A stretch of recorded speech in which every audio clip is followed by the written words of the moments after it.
स्वागत है आप सभी का स्टडी स्टेज आईएएस में। आज के इस वीडियो में हम लोग एक मेंस क्वेश्चन के ऊपर डिस्कस करेंगे, जो कि बेसिकली ज्योग्राफी पोर्शन से है। और ये आप सभी को तो पता ही है, ये हमारे जीएस 1 में आता है। तो चलिए आज का वीडियो की शुरुआत करते हैं। So the question is, the polar regions are characterized by a typical optical phenomenon. Identify this phenomenon and explain its mechanism. What are the common names given to these impacts? तो यहाँ पे हम लोग को ऑप्टिकल फेनोमेनन के बारे में पूछा गया है, जो कि पोलर रीजन्स में स्पेसिफिकली देखे जाते हैं।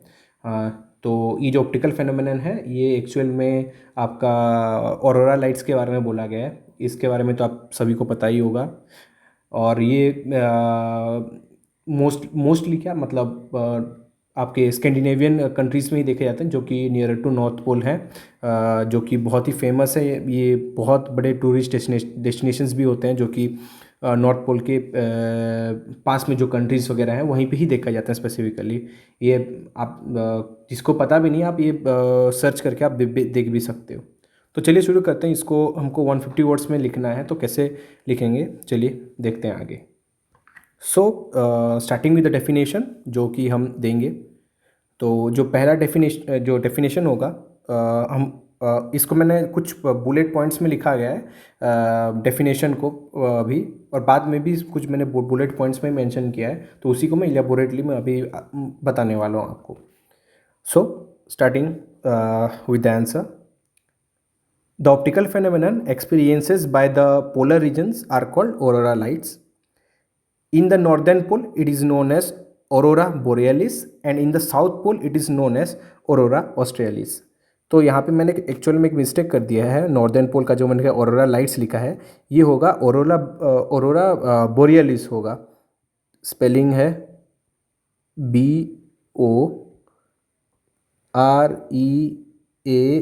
BOREALIS। तो ये मैंने लिखते समय थोड़ा गलती हो गया मेरे से।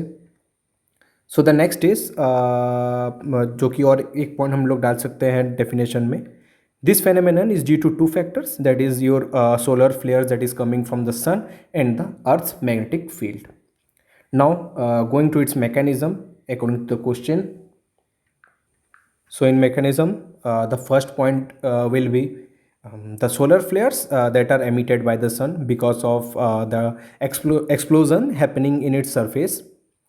It emits large amount of atoms which flows with the help of solar winds.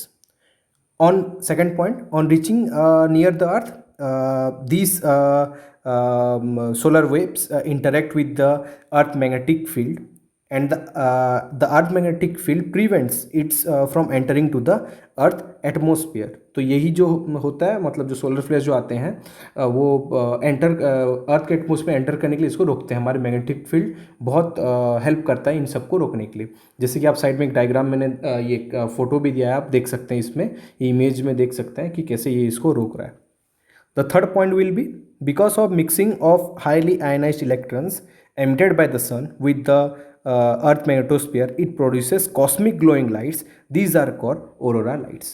तो जो भी सोलर फ्लेयर्स जो आते हैं उसको मैग्नेटिक फील्ड रोकता है, और जब वो रोकता है, जब वहाँ पे कुछ some type of like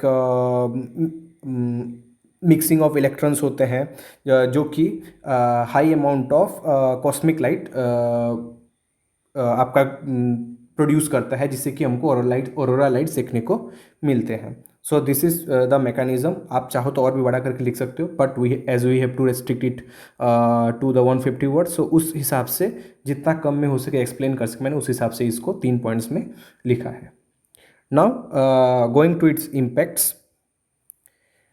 Due to the solar flares, the ionization takes place and it affects our communication systems, telecommunications, satellites, failure of power grids, also affects the astronauts in the space station.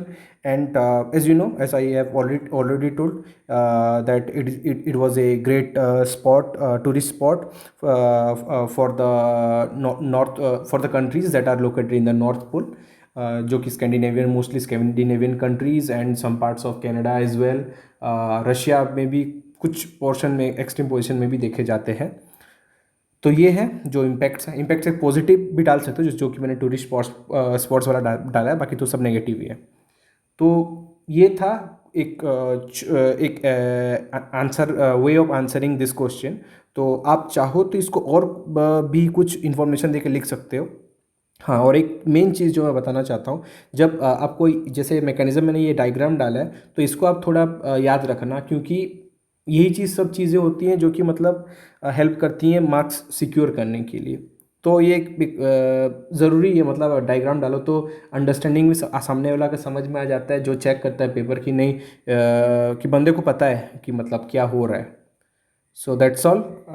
Thank you. अगर आपको video अच्छी लगे हो तो like कीजिएगा, subscribe कीजिएगा।